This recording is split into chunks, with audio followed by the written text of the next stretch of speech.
पहिलं लक्षण पहिल्या चरणात सांगितलेलं आहे.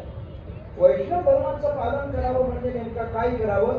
तुकोबाला म्हणतात विष्णुमय जग वैष्णवाचा धर्म. पहिला धर्म आहे विष्णुमय जग. समस्त जग विष्णुमय पाहणं हा वैष्णवाचा पहिला धर्म आहे. सगळ्यामध्ये भगवान परमात्मा पाहण्याची प्रचिती येणं हा वैष्णवाचा पहिला धर्म आहे. विष्णुमय. विष्णुमय म्हणजे काय? सगळीकडे विष्णूच आहे अशा पद्धतीची प्रचिती येणं त्याला विष्णुमय म्हणतात. विष्णू हे नाम आहे आणि मय हा त्याच्या पुढे लागलेला प्रत्यय आहे. त्या मय नावाच्या प्रत्ययाचा अर्थ काय होत असतो? प्रचुरतावादी आहे. प्रचुरता म्हणजे मुबलकता. मुबलकता म्हणजे भरपूर प्रमाणात उपलब्धी. त्याला प्रचुरता म्हणतात, त्याला मय म्हणतात. मय मय मराठीत मय म्हणतात, संस्कृतात त्याला मयच म्हणतात. मयत नावाचा प्रत्यय आहे आणि तो प्रत्यय लागला की तो त्या पदार्थाची मुबलकता दाखवतो. म्हणजे ज्या ठिकाणी ज्या पदार्थाची प्रचुरता असते त्याला त्या ठिकाणीचा मय असं म्हटलं जातं.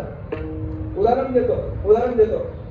पाऊस भरपूर पडला आणि भरपूर पाऊस पडल्यानंतर जर मुंबईत सगळीकडे पाणीच पाणी झालं तर दुसऱ्या दिवशी ब्रेकिंग न्यूज काय असते मला सांगावं? मुंबई कशी झाली? जलमय झाली.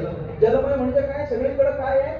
जलच जल. पाणीच पाणी दिसायला लागलं की त्याला आपण जलमय म्हणतो. आषाढीच्या वेळेला जेव्हा आळंदीतून सगळे भक्त चालत चालत पुण्यात येतात आणि पुणेकर म्हणजे आम्ही नेहमी आदरानं सांगत असतो की अख्खं पुणे या समस्त वारकऱ्यांचं एकत्र स्वागत करतो आणि या सगळ्या वारकऱ्यांचा 2 दिवसापर्यंत अख्खं पुणे सांभाळ करतं. त्या पुण्याचे आभार व्यक्त करावे तेवढे थोडे सांभाळ करतात. 2 दिवसापर्यंत एकही वारकरी असा नसतो की ज्याला पाहुणचार मिळत नाही.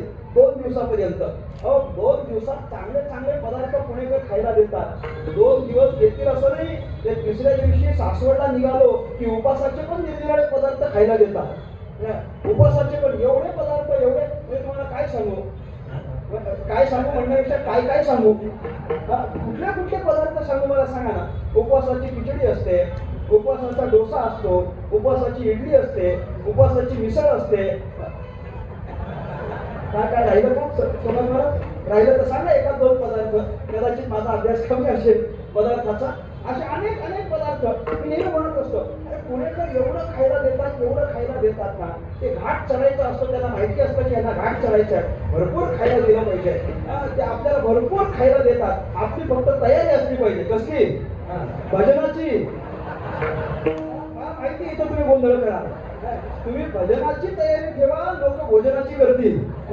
आम्ही तयारी भोजनाची करतो, भजनाची आपण तयारी ठेवायची. मी म्हणत होतो पुणेकर जेव्हा सगळा सांभाळ वारकऱ्याचा करतात, आळंदीतून सगळे निघून येतात आणि पुण्यामध्ये विसावा घेतात आणि पुण्यामध्ये सगळीकडे वारकरी दिसायला लागले की लगेच ब्रेकिंग न्यूज झळकत असते. पुण्याचं वातावरण कसं झालंय? भक्तिमय झालेलं आहे. भक्तिमय म्हणजे काय म्हटलं? सगळीकडे भक्ती निदर्शनास येऊ लागली. म्हणून भक्ती शब्दापुढे काय प्रत्यय लागला? मय प्रत्यय लागला. त्याला भक्तिमय म्हटलो. जल दिसायला लागलं की जलाच्या पुढे जलमय म्हटलो. तसं प्रत्येकामध्ये विष्णूच आहे असं दिसायला लागलं की त्याच्याकरता सगळी सृष्टी कशी होईल? विष्णुमय होईल.